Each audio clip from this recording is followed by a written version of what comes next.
걱정 마십시오. 저기요.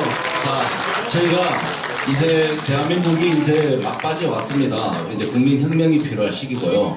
자, 이 5.18 핵무기를 가지고 문재인을 끌어내립시다. 자, 오늘 시간이 이제 얼마 안 남았는데요. 여러분들이 많이들 저희한테 요청을 하신 분입니다. 저번 주에 강주 이제 5.18 집회에서 전남도청 31살 때 전남도청 보건과에 근무하시는 분입니다. 필명은 정호연 선생님이고 실명은 저희가 밝히지 않겠습니다. 지금 와 계시는데요. 우리 정 선생님 한번 모셔가지고 이야기 들어보도록 하겠습니다. 두분 박수 부탁드립니다.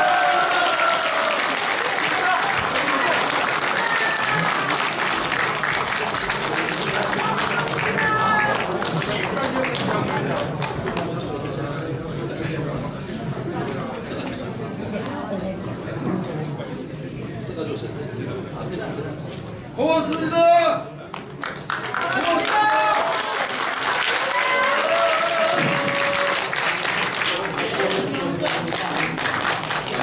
네, 1980년경 광주에서 있었던 5.18 관련 실제 상황을 제가 보고 겪었던 사실들만을 말씀드리겠습니다.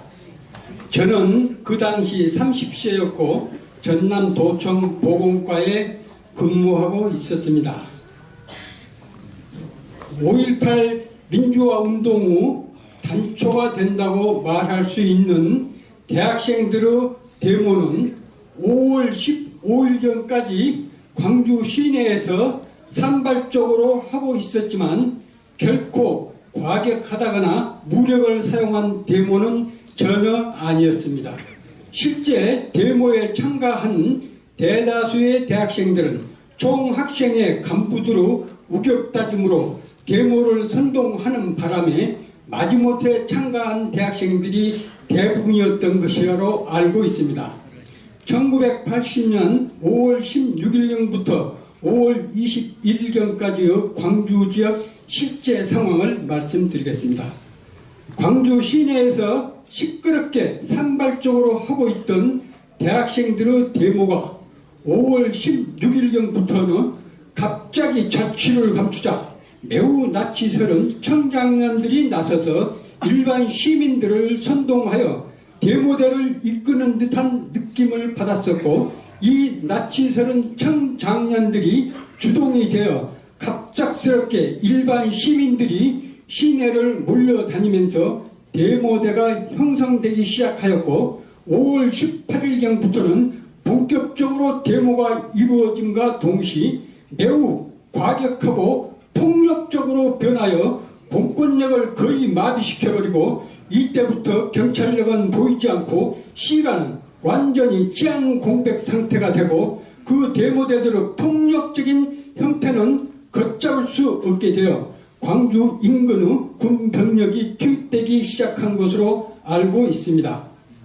5월 21일경은 5.18 사태의 정점이 되는 날로 데모대들이 탈취한 시내버스와 장갑차를 앞세우고 금남로 5가쯤에서부터 금남로 일가 끝에 위치한 도청을 향해 몰려오고 있었습니다.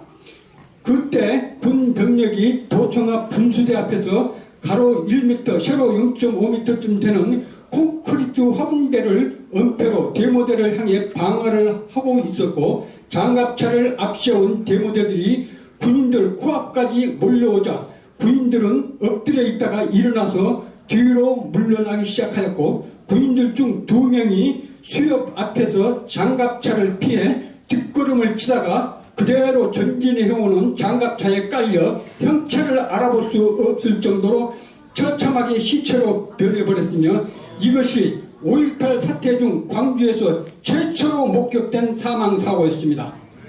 5월 21일 오후 6시경에 도청이 데모대들의 수중에 함락되었습니다. 저는 도청 바로 옆 동명동 동료 직원 집에서 숙식을 하고 있었고, 그날 저녁에 대문 앞에서 데모대들의 상황을 지켜보고 있던 중 유리창 하나도 없고 엉망진창이 된 시내버스가 집 앞에 멈추는 것을 보고 차 안을 살펴봤더니 운전은 건장한 청장년이 하고 있고 뒤에는 중고생들과 몇몇 시민들이 타고 있었는데, 차 바닥에는 총알이 그득그득 담긴 탄알 상자와 수류탄, 총들이 어지럽게 수북히 쌓여있고 아이들은 양쪽에 탄알 띠를 두르고 수류탄을 몇 개씩 허리에 차고 기관총이나 소총들을 메고 있었습니다. 저는 무섭기도 하여 얼른 내리려고 하였으나 차가 그대로 출발해버려 어딘지도 모르고 다니게 되었으며 얼마나 시간이 되었는지도 모른 채 차가 멈추기에 급히 뛰어내렸으며 캄캄한 밤중이라 그곳이 어딘지 분간도 못하고 서있던 중 시커먼 장갑차가 제 앞에 멈추더군요. 장갑차 문이 열리고 여성이 나와서 나보고 왜 여기 서 있느냐고 하길래 여기가 어딘지도 모르고 집에를 가려고 하나 갈 방도가 없는 형편이라고 말하니까 타라고 하더라. 현전 처음 장갑차에 탔더니 30-40대쯤 돼 보이는 매우 낯설은 인상의 사람이 운전을 하고 30대 여성은 마이크를 잡고 시민군 홍보 및 선동 방송을 계속하였다. 아무튼 도청 근방에서 내려주기에 무사히 집에 오게 되었고 그동안 집에서는 난리가 났었다고 하였다. 그날 밤에는 집 밖에서 천천히 하시오.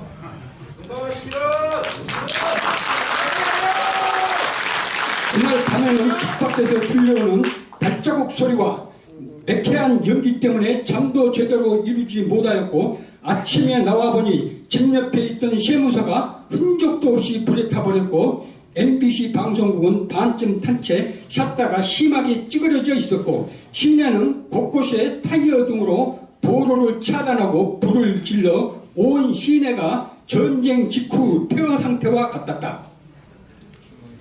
도청 앞이나 거리 곳곳에 군용 차량들이 즐비하고 그 위에는 무장 비슷한 옷과 헬멧 등을 쓴 역시 매우 낯이 사람들이 헬멧이나 머리에 흰 띠를 두르고 특이하게도 찔레꽃 같은 것을 꽂고 무리를 지어 있었다. 하루아침에 완전히 딴 세상이 되어 있었으나 평화로운 느낌마저 들 정도로 고요한 분위기였었다.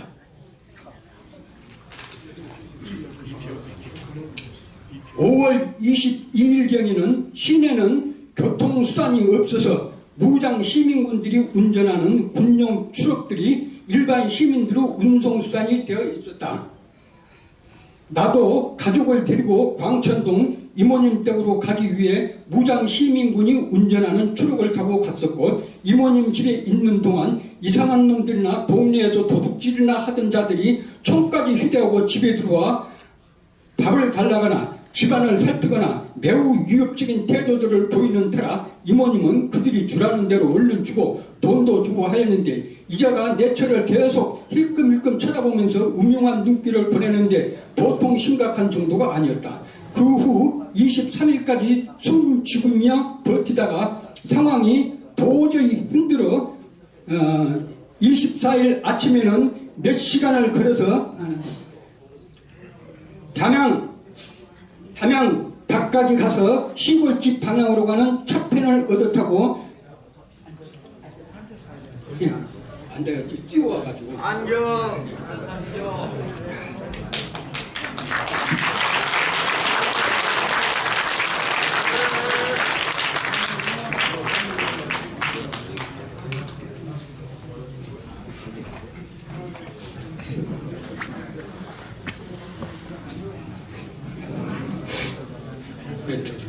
담양 밖까지 가서 시골집 방향으로 가는 차편을 얻어 타고 시골집에 도착하였다. 담양 밖에 오니까 나뿐만 아니라 수많은 피난 행렬이 줄을 서고 있었다.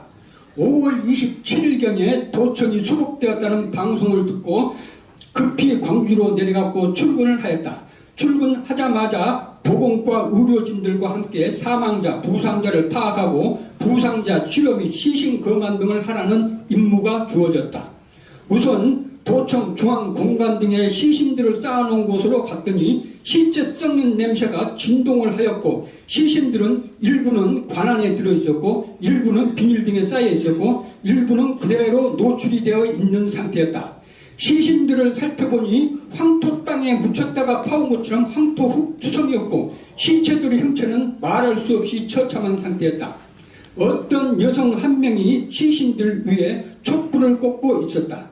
시신들이 그렇게 많아도 유가족들은 한 명도 보이지 않았다. 그리고 추록들은 어디선가 시신들을 계속 싣고 오고 있었는데 도대체 시신들을 어디서 누가 찾아서 가지고 오는지가 매우 궁금하고 의아했었다.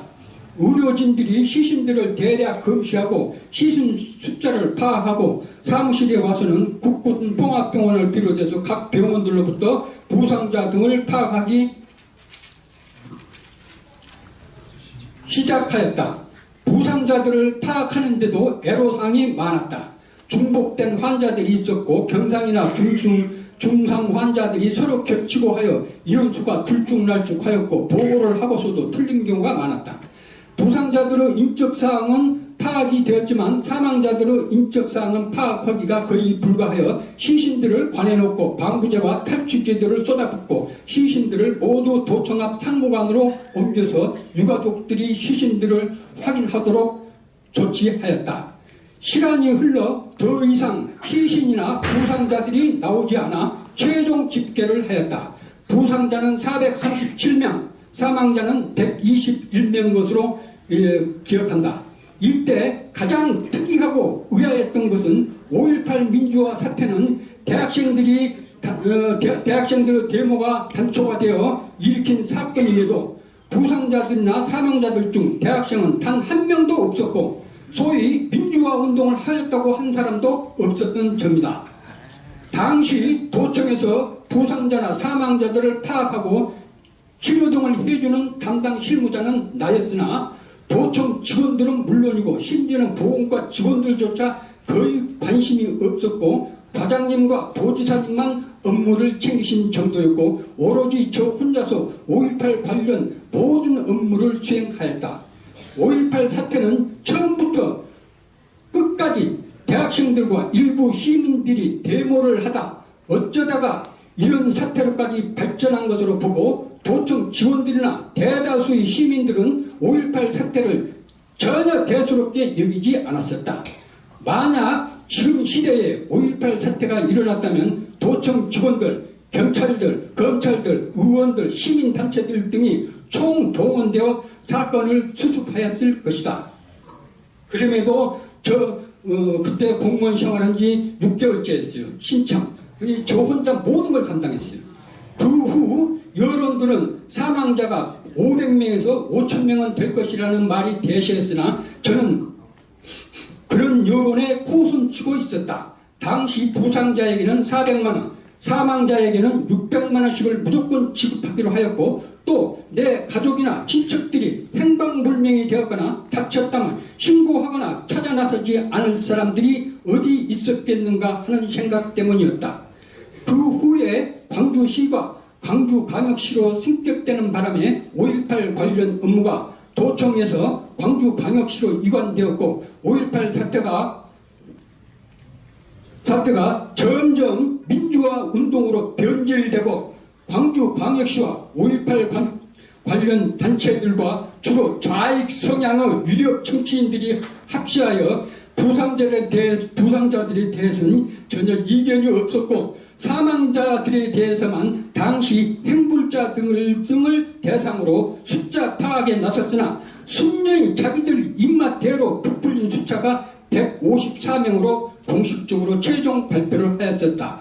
저는 거기까지인 줄만 알고 있었는데 2015년경에 우연히 망월동에 있는 5.18 국민묘지에 들게 되었는데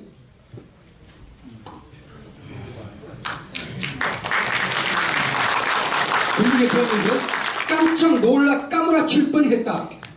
5.18 유공자 묘기가 무려 824기가 있고 앞으로도 여기에 들어올 유공자가 약 4,500명이 더 있다는 직원의 설명이었다.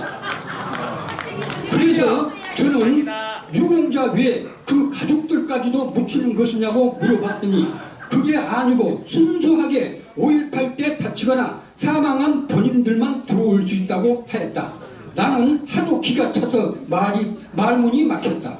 그동안 5.18 단체들의 많은 비리들이 있다는 것을 알고 있었지만 이토록 엄청난 비리를 저지르고 있었다는 것은 꿈에도 생각지 못하였다. 지금 현재 5.18 관련 단체 부상자 유가족협회 총회장은 김후식이라는 자가 맡고 있다. 김후식은 80년경 나이가 40세쯤으로 광주 시내에서 이발소를 하고 있던 이발사였는데 5.18 때 부상자로 접수가 되었던 자이다. 그때 처음으로 5.18 관련 단체로 5.18 관련 부상자 및 유가족 협회가 결성되고 초대 회장으로 선임된 자가 김후식이다. 어떤 경로로 부상자가 된 줄은 모르지만 병원에서 치료를 받았다고 하였다. 그 후 계속하여 회장직을 역임해 오다가 10여 년 전에 유공자 부정 지정 사건으로 잠시 회장직에서 1, 2년 사퇴했다가 그 후 얼마 안 가서 다시 회장으로 복귀하여 지금까지 무려 35년 이상을 회장을 역임하고 있고, 사실 대한민국에서는 누구도 건들지 못하는 무소불위의 권력을 지닌 5.18 민주화운동 단체의 총우두머리가 되어 있다. 이발사가 5.18 관련 단체에 관하여 아마도 5.18 단체의 아마도 가장 부패한 자들로만 구성된 단체라고 보면 이해하기 쉬울 것이다. 이 단체 김후식은 광주 전남에서는 가장 거물급 유력 인사이고 단체에 소속된 임원들도 많지만 이들은 지금까지 어떤 이유에서인지 몰라도 매스컴이나 전면에는 거의 나타나지 않고 있었다. 그 까닭은 아마도 그들에 대한 광주 전남 시민들의 인식이 좋지 않다는 것을 알고 전면에 나서지 못하고 있었던 것으로 짐작된다. 하지만 이들의 각종 이권 개입은 무서울 정도로 집착하고 따낸다. 예를 들어 충장로 지하상가는 광주에서 최고로 꼽는 알짜배기 상권인데 거기에 황금알을 낳는 자판기 사업까지 따내고 그 외 광주 전남 이권 개입에는 안 끼는 곳이 없을 정도고 5.18 회관, 국립 아시아 문화전당 등 수많은 운영 매체 등에서 어마어마한 이권을 챙기고 정부 지원 자금도 가장 최우선적으로 받고 있는 것으로 알고 있다. 또 호남 출신 국회의원들이나 유력 인사들은 이들에게 삥을 뜯겨 보지 않은 사람들이 없을 정도다. 이해찬과 김경수가 5.18 유공자라는 소문이 있고 이해찬은 답변으로 자기가 신청도 안 했는데 5.18 단체에서 그냥 만들어준 것이라고 했다고 한다. 아마 이해찬의 답변이 맞을 것이다. 5.18 단체에서는 이해찬뿐만 아니라 많은 국회의원들이나 유력 인사들에게도 방패막으로 5.18 유공자증을 만들어준 것으로 충분히 심증이 간다. 모든 사람들이 가장 궁금해하는 것이 5.18 사태 주동자 및 시민군의 실체와 시민군 본부, 시민군 본대일 것이다. 시민군. 저보다 몇 살 아래인 사람이 20여 년 전부터 같은 아파트, 같은 동에 살면서 지금까지 매우 친하게 지내오는 사람을 소개한다. 5.18 당시 부부가 자영업을 해오고 있었고 5월 21일경에 시내로 볼일을 보러 가기 위해 집을 나섰으나 모든 교통수단이 끊긴 상태라 할 수 없이 소위 시민군이 운행하고 있는 추록을 탔다. 추록을 탔지만 운전수가 가는 대로 가다가 적당한 곳에 이르면 내려달라고 할 참이었는데 운전수는 자기 마음대로 한없이 화순 쪽으로 차를 몰아 도착한 곳이 생전 처음 와보는 화순 어느 산골 마을이었다. 거기에는 이미 몇백 명이 와 있었다고 한다. 먼저 와 있는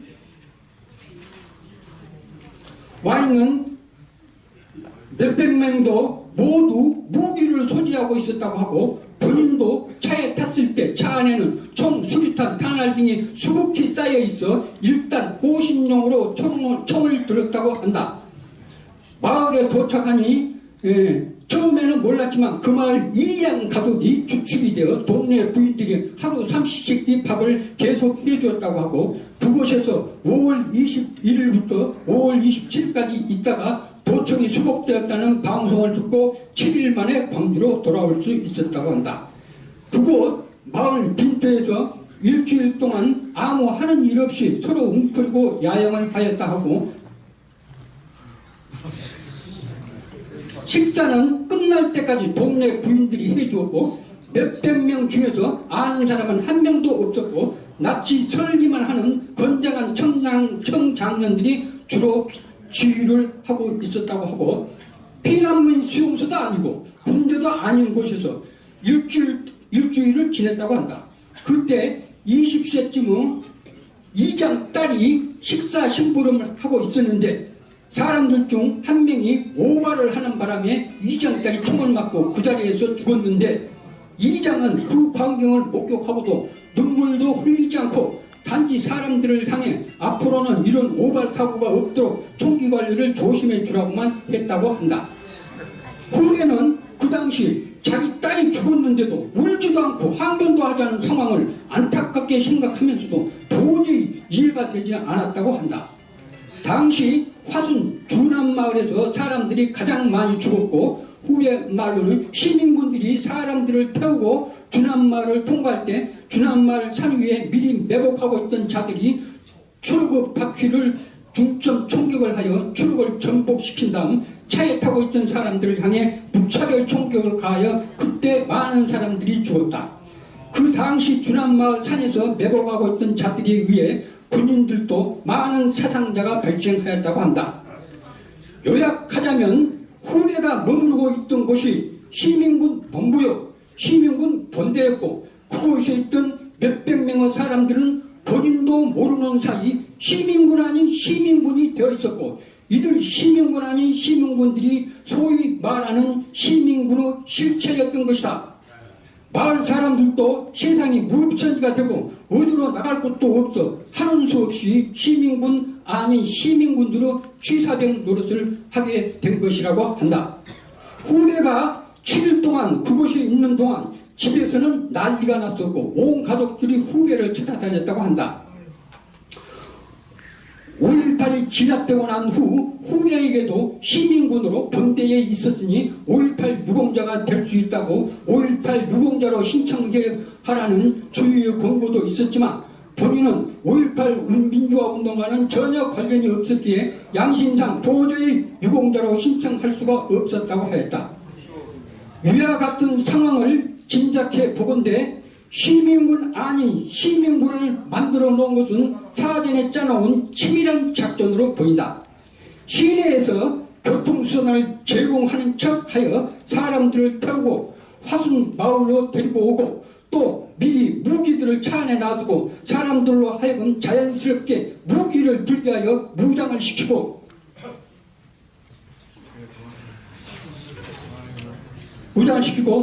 상대편인 계엄군 등과 교전 등이 발생할 시에 이들 시민군 아닌 시민군들을 투입하여 총알바지로 이용하고, 이들 시민군 아닌 시민군들이 죽으면 죽을수록 계엄군들에 의해 시민군들이 싸우다 죽었다고 하면 아무것도 모르는 일반 국민들은 무조건 계엄군들에 의해 계엄군들에 대한 공분을 일으킬 것이고, 이들 정체불명의 선동 집단들은 오히려 일반 시민들이나 국민들에게 영웅시 될 것이고, 일반 시민들로부터도 동정심 등을 유발케 하는 일거양득의 작전인 셈이 된다. 시민군 아닌 시민군들이 많이 죽으면 죽을수록 오히려 이들 정체불명의 선동 집단들에게는 들이되었을 것이다. 시민군 아닌 시민군들이 많이 죽어 인원이 부족하게 되면 위와 같은 방법으로 광주 시내에 대해서 얼마든지 시민군 아닌 시민군들을 조달할 수 있었을 것이다. 즉 이들 시민군 아닌 시민군들은 순전히 총알바지요 소모품에 불과했던 것이다. 처음 5.18 사태의 단초가 된 것은 대학생들의 데모였고, 또 데모에 참가한 대학생들이었으나 지금까지 이들 대학생들 중에서 5.18 유공자가 됐거나 한 대학생들은 한 명도 없는 걸로 봐서 대학생들이 5.18 민주화 운동을 주동하였다는 것은 전혀 사실무근한 주장이 확실하다.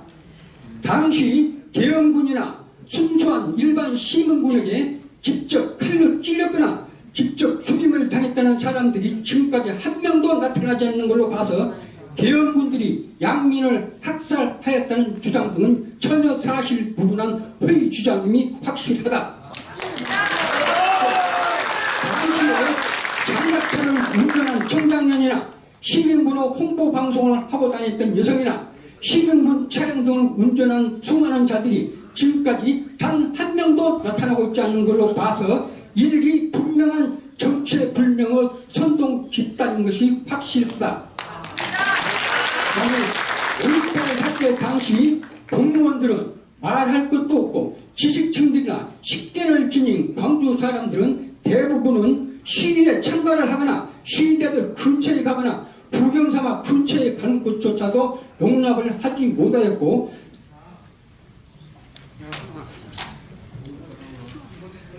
자식들이나 가족들에게도 엄히 타이르곤 하는 분위기였다. 그런데 누가 5.18 민주화 운동 투쟁을 했다는 말인가?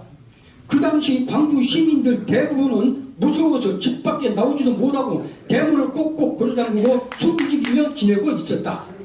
저는 그동안 김대중과 김영삼이가 5.18 사태를 민주화 운동으로 둔갑시키고 좌익 성향의 정치인들이 합시하여 5.18 사태를 완전한 민주화 운동으로 법제화하여 허구 5.18 관련자들이 어마어마한 국고를 빨고 있는 현실을 보며 피가 거꾸로 솟는 듯한 감정은 없는데요. 지금까지 수십 년을 지내왔었다. 끝으로 김한호 씨가 5.18 사태가 허구라는 사실을 주장하는 것을 계속 지켜보고 오던 중 5.18 단체들과 광주 검찰들이 김한호 씨에 대한 무수한 린치를 가하는 것을 보고 치를 떨었고 저 역시 5.18 단체들과 광주 검찰들이 린치를 가해오면 죽기를 각오하고 저희 의지를 만천하에 밝히는 바입니다.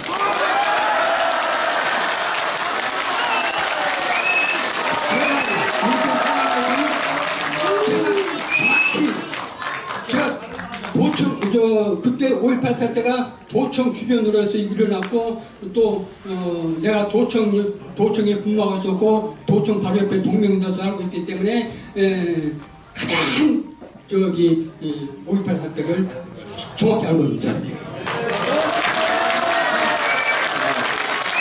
이렇게 오늘